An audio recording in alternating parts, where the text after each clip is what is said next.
हिंदू पंचांग के अनुसार साल में 4 नवरात्र मनाई जाती हैं। जी हाँ, सही सुना आपने, 4 नवरात्रें मनाई जाती हैं। चैत्र और शारदीय नवरात्र के अलावा 2 गुप्त नवरात्र भी होती हैं। नवरात्रि पर माँ दुर्गा के 9 रूपों की पूजा अर्चना होती है। जल्द ही चैत्र नवरात्र शुरू होने वाले हैं। चैत्र नवरात्र के दौरान माँ दुर्गा के 9 स्वरूपों की विधि विधान से पूजा की जाएगी। नवरात्र का महापर्व देश भर में काफी धूमधाम से मनाया जाता है। माँ दुर्गा को सुख और समृद्धि की देवी कहा जाता है। नवरात्र के दौरान व्रत रखने और पूरी श्रद्धा से माँ दुर्गा की पूजा अर्चना करने से वह अपने भक्तों पर प्रसन्न होती हैं, साथ ही उनकी सभी मनोकामनाएं पूरी करती हैं। नवरात्र के दिनों में लोग अपने घर में अखंड ज्योत जलाते हैं और इन 9 दिनों में माँ के 9 स्वरूपों की पूजा करते हैं। नवरात्र में कलश स्थापना का भी विधान है। आइए ऐसे में जानते हैं कि वर्ष 2023 में नवरात्र की शुरुआत कब से हो रही है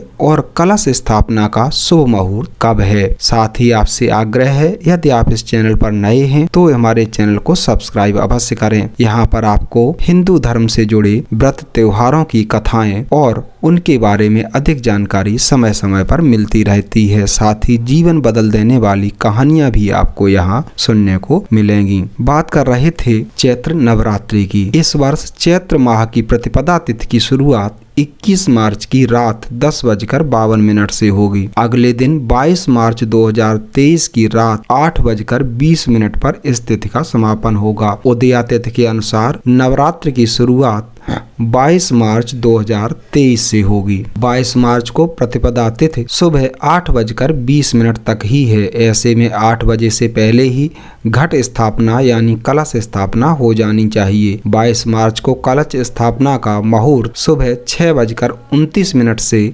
सुबह 7:39 तक अर्थात 1 घंटा 10 मिनट तक है। 22 मार्च नवरात्र का पहला दिन माँ शैलपुत्री की पूजा और घट स्थापना। 23 मार्च नवरात्र का दूसरा दिन माँ ब्रह्मचारिणी की पूजा। 24 मार्च नवरात्र का तीसरा दिन माँ चंद्रघंटा की पूजा। 25 मार्च नवरात्र का चौथा दिन माँ कूष्मांडा की पूजा। 26 मार्च नवरात्र का 5वां दिन माँ स्कंद माता की पूजा। 27 मार्च नवरात्र का 6ठा दिन माँ कात्यायनी की पूजा। 28 मार्च नवरात्र का 7वां दिन माँ कालरात्रि की पूजा। 29 मार्च नवरात्र का 8वां दिन माँ महागौरी की पूजा। 30 मार्च नवमी तिथि और माँ सिद्धिदात्री की पूजा और श्री रामनवमी। घट स्थापना की पूजा के लिए सबसे पहले प्रतिपदा तिथि पर सुबह जल्दी स्नान करके पूजा का संकल्प लें। इसके बाद पूजा स्थल की सजावट करें और चौकी रखें जहां पर कलश में जल भर कर रखें। इसके बाद कलश को कलावा से लपेट दें। फिर कलश के ऊपर आम और अशोक के पत्ते रखें। इसके बाद नारियल को लाल कपड़े से लपेटकर कलश के ऊपर रख दें। इसके बाद धूप दीप जलाकर माँ दुर्गा का आवाहन करें और शास्त्रों में माँ दुर्गा के पूजा उपासना की बताई गई विधि से पूजा प्रारंभ करें। व्रत त्योहारों से जुड़ी नई जानकारी के लिए हमारे चैनल को सब्सक्राइब करना न भूलें।